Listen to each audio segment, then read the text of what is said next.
Good morning everyone, welcome to online classes. Today we are going to study a new chapter of your Hindi literature book, chapter number 5, गांव की सैर। पाठ 5, गांव की सैर। पहले पाठ परिचय। शहरों में बड़ी बड़ी इमारतों भवनों के कारण लोग पेड़ काटते जा रहे हैं। हमें चाहिए कि ज़्यादा से ज़्यादा पेड़ लगाएं, जिससे पर्यावरण सुरक्षित रहे और धरा यानी पृथ्वी भी हरी भरी रहे। कहानी में कुल 4 कैरेक्टर हैं, आशिमा के नाना नानी और मामा जी। देखते कहानी। आशिमा आज बहुत खुश थी। वह कुछ दिनों के लिए नाना नानी के पास जा रही थी। आशिमा के नाना नानी गांव में रहते हैं। उसे लेने मामा जी आए हुए हैं। रेलगाड़ी में बैठकर आशिमा बहुत प्रसन्न हुई, खुश हुई। वह पहली बार रेलगाड़ी में बैठी थी। मामा जी ने बताया, गांव में हर तरफ हरियाली ही हरियाली होती है, क्योंकि गांव में घर कम, ज़्यादा खुला जगह ज़्यादा होते हैं, बहुत सारे पेड़ पौधे होते हैं, फसल लगे होते हैं, इसलिए गांव में हर तरफ हरियाली ही हरियाली होती है। शीघ्र ही गाड़ी ने सीटी दी और चुक चुक करती चल दी। रेलगाड़ी तेज़ गति से भागती जा रही थी। शाम 6 बजे स्टेशन आ गया। गाड़ी की गति पहले धीरे हुई, फिर वह रुक गई। मामा जी आशिमा का हाथ पकड़कर नीचे उतरे। नाना जी का घर पास ही था, नज़दीक ही था। मामा जी और आशिमा खेतों के बीच से पैदल ही चल पड़े। आसपास लहलहाते खेतों से ठंडी ठंडी हवा आ रही थी। आशिमा बोली, मामा जी कितना सुहावना मौसम है। हाँ आशु बिटिया, आशिमा को प्यार से आशु बिटिया पुकारा उन्होंने। हाँ आशु बिटिया, गांव में ऊंची ऊंची इमारतें नहीं होती, वृक्ष अधिक होते हैं, इसलिए ठंडी ठंडी हवा चलती है। जल्द ही वे घर पहुंच गए।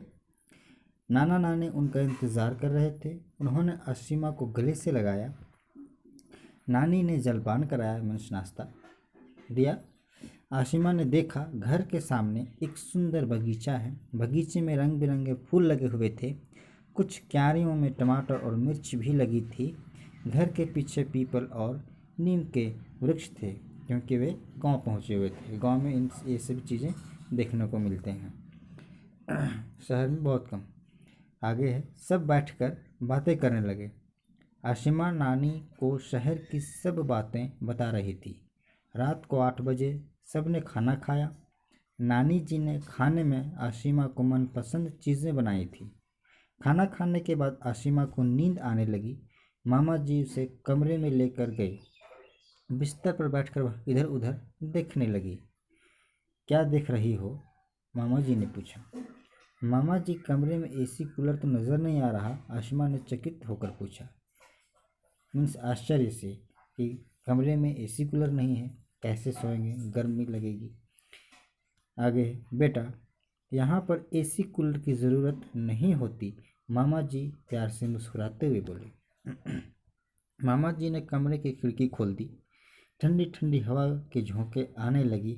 आशिमा सो गई। सुबह पक्षियों के चहचहाने से आशिमा की नींद खुल गई। आशिमा तैयार होकर नीचे आई और बोली, यहाँ तो बिजली की बड़ी बचत होती है, न एसी की ज़रूरत न कूलर की। शहर में तो इनके बिना कमरा ठंडा ही नहीं होता। हंसते हुए नाना जी बोले, आशु बिटिया, वहाँ पर पेड़ नहीं होते, इसलिए वहाँ घर गर्म रहते हैं। यहाँ तो तुम देख ही रही हो, आसपास पेड़ ही पेड़ हैं। पेड़ सूर्य की गर्मी रोक लेते हैं, जिससे घर ठंडे रहते हैं। अच्छा, तब तो हम भी घर के आसपास पेड़ लगाएंगे, एसी कूलर की ज़रूरत ही नहीं पड़ेगी, आशिमा कहती है। और फिर सब मुस्कुरा उठते हैं। Thank you.